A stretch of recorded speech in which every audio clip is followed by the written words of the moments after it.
So good morning. This is Tuesday, April 11th at about 10:30 a.m. I'm Anna Segal and I'm speaking with Dr. Joel Steinberg. Morning, Joel. Good morning. Thank you for doing this. So Joel, if you could start off by telling us about your family of origin. Okay.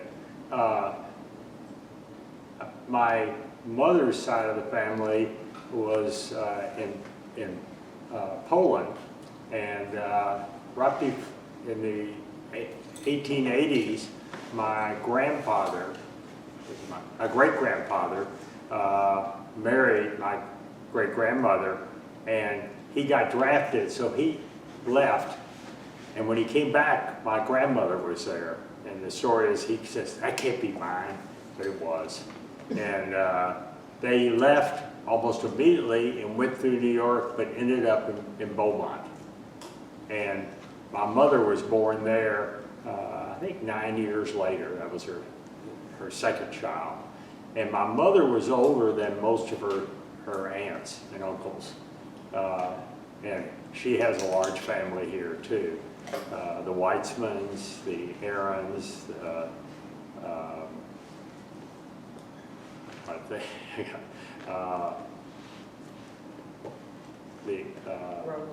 the Rosens. That was their name when they came over, was the Rosens.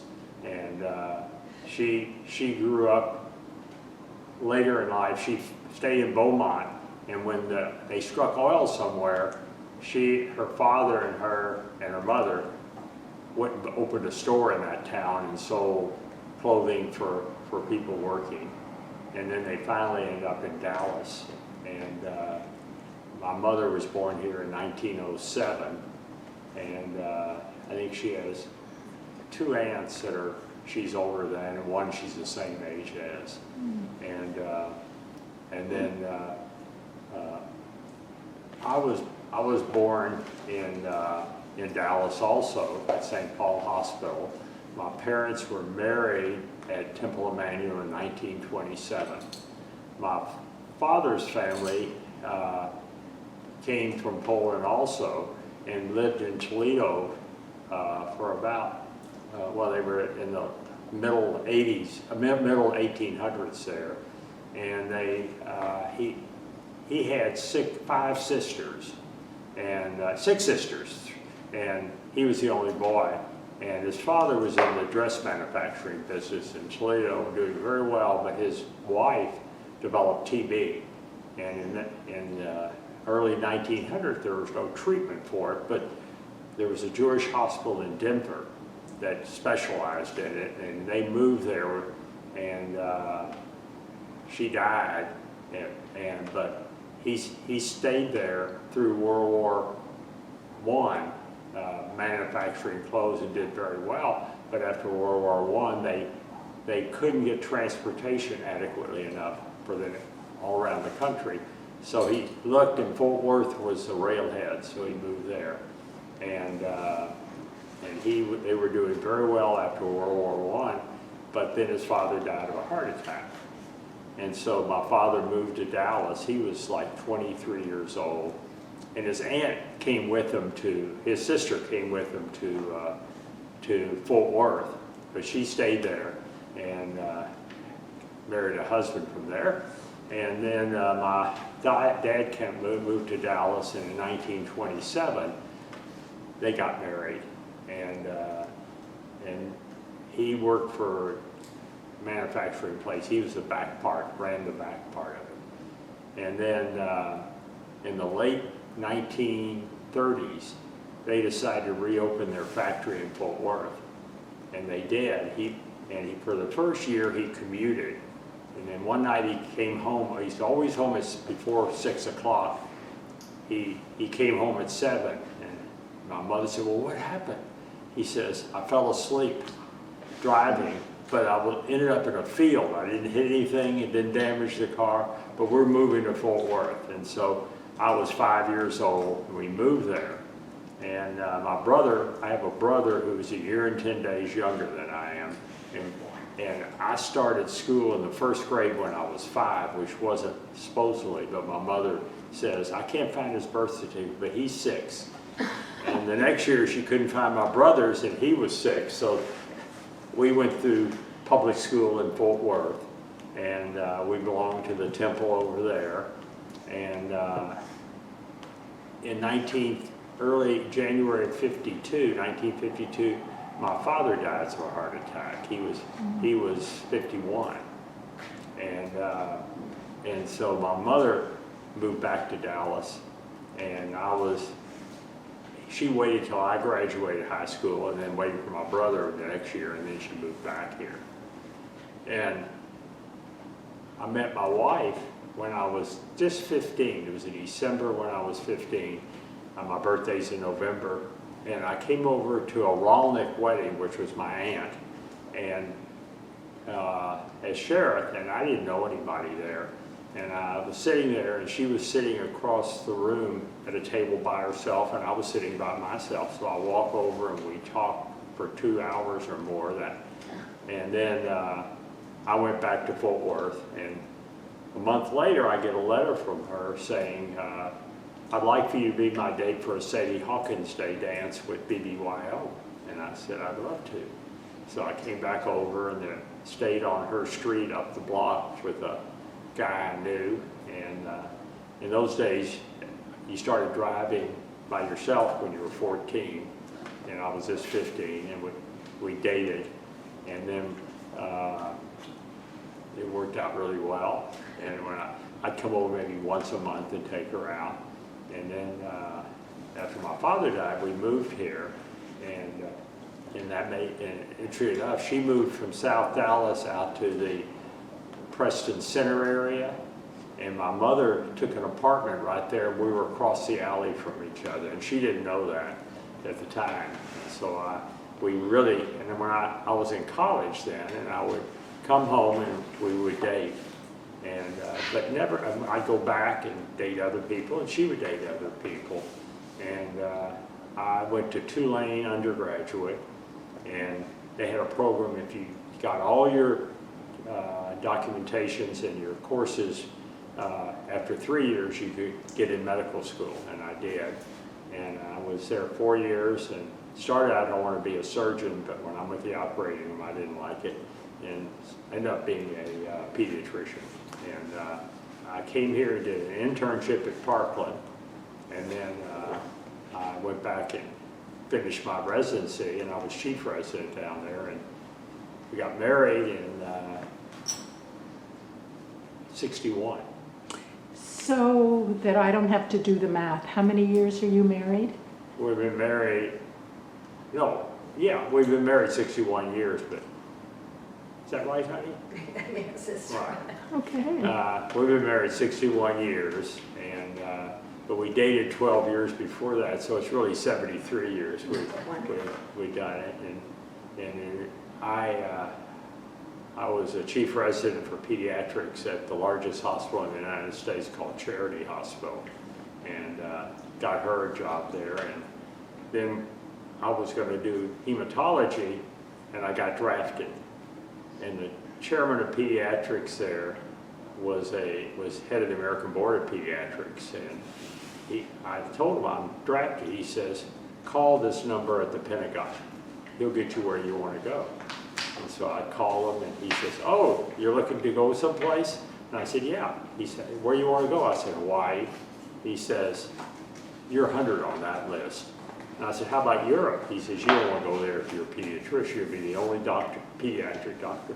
So I said, Texas. And he named Abilene, and then he named Wichita Falls. Then he named Carswell in Fort Worth, where I grew up. And it was the largest SAC base in the country.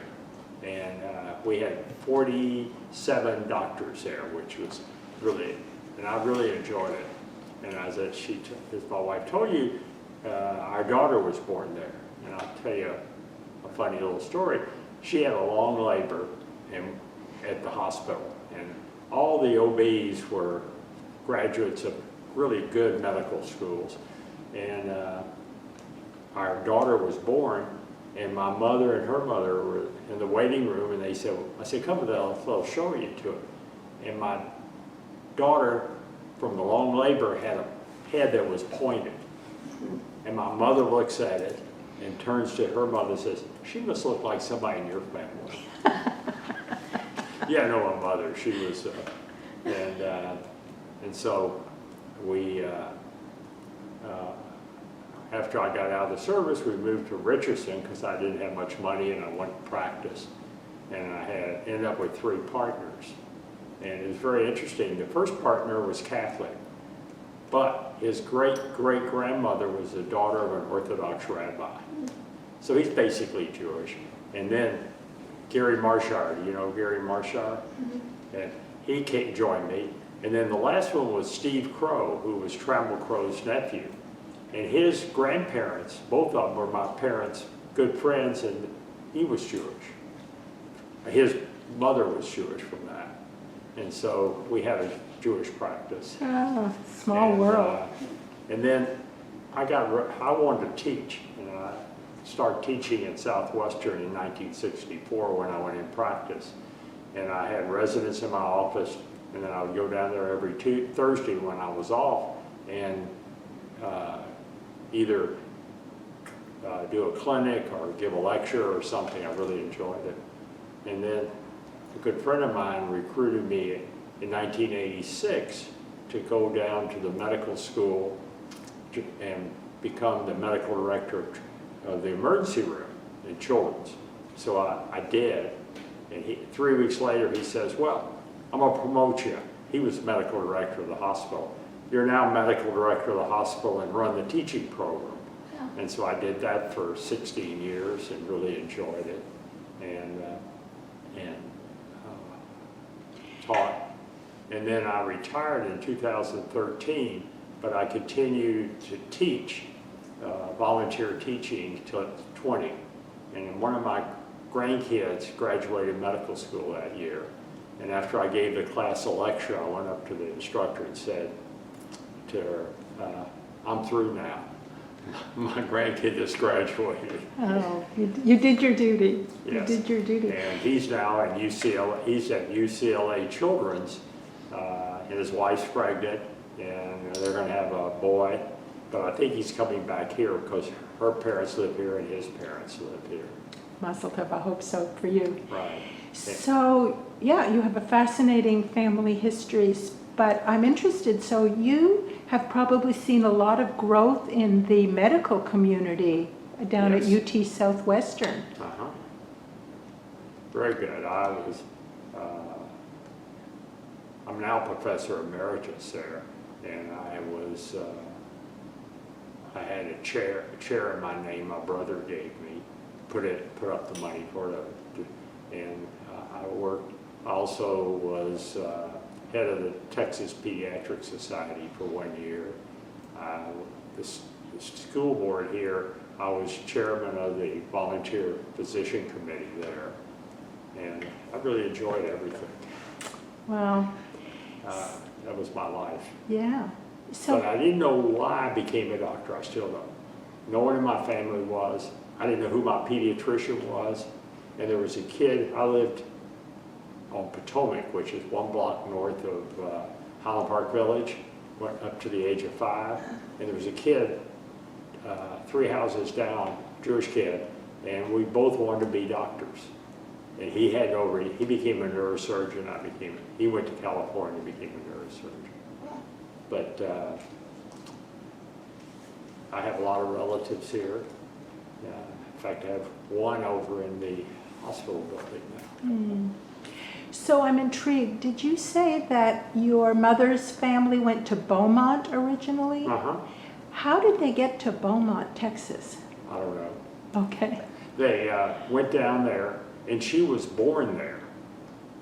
And, you know, a lot of people came through Galveston from Europe into Beaumont, into Galveston, and they go to Houston or Beaumont, and then they move farther away.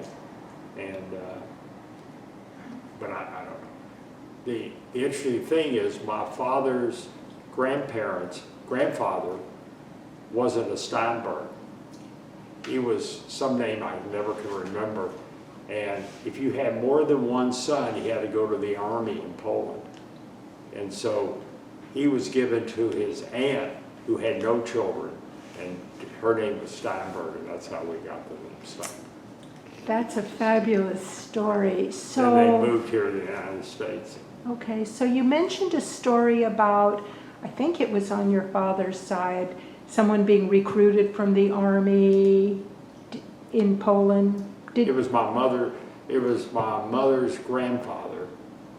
Do you know if he actually had to go in the army? No, he got on a boat and came to the United States. And then he came back about 18 months later, and there was my grandmother. Okay, so he had fled to the United Yes, States. he didn't want to go in the army. Really? And then went back, and that's Yeah. how he met. Okay, that's a good story.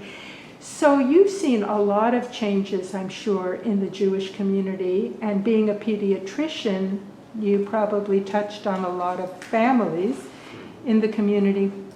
What kind of changes stick out for you?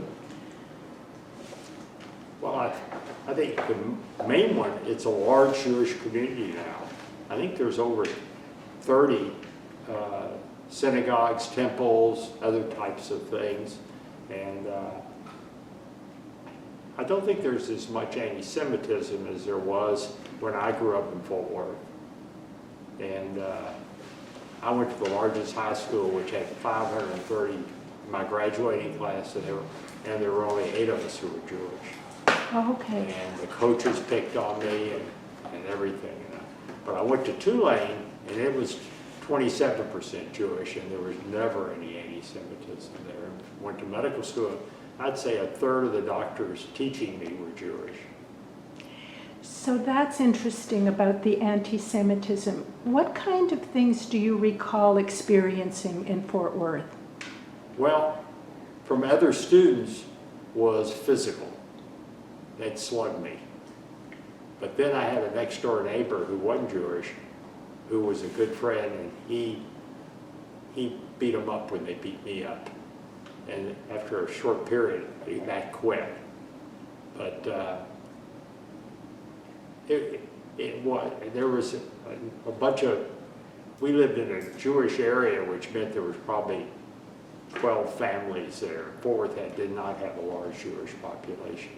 It took 2 years to get a confirmation class large enough to really do one. So, but the coaches and some of the teachers and everything else were really not very nice. So would you say, apart from the experience in Fort Worth as a young child, that you didn't really experience a lot of anti-Semitism in your life and your career? I have. At Children's, I was a medical director, but they had a religious group there, but there was no Jewish member of the full-time people. So when Jews kids got admitted, if it was really a serious problem, they would have me go up and talk to them. What can we do for you? Everything else. Any certain meals you want, or something like that. Okay. All right. So would there be any advice that you would like to have recorded to young people listening to No. your amazing story? No, I think that, no. Okay, well, that's a wonderful family story. Yeah. Okay, thank you. Sure.